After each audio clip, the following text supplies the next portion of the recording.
Alok Mishra from Computer Science will talk about making applications run faster on supercomputers.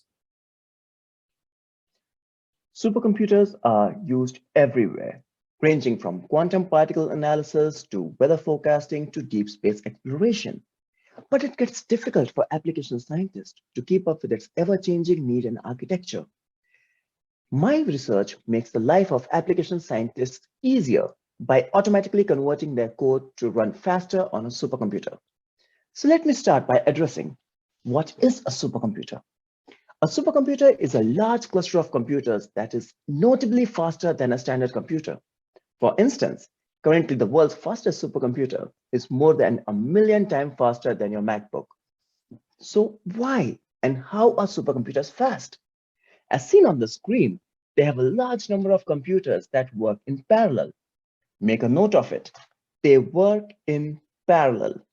And what is meant by parallel computing? It's a type of computing in which a large task is broken down into smaller tasks that are all performed or computed at the same time by several computers.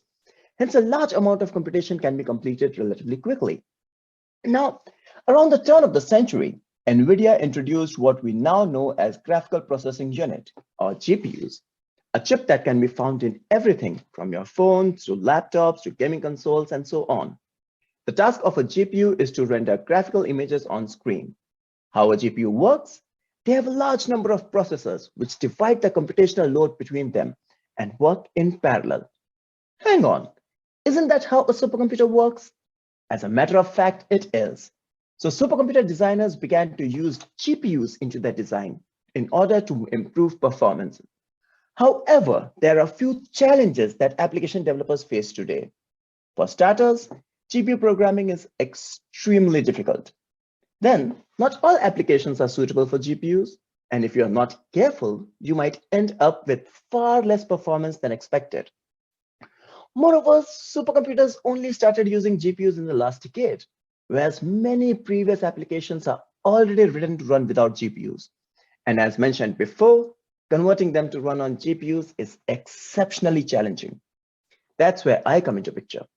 In my PhD research, I'm developing a framework that takes a legacy application, uses machine learning to determine which region of these applications can run on a GPU, and automatically generates the code to run these regions on GPUs, allowing the application to fully utilize a supercomputer, thereby making the life of the application scientist easier.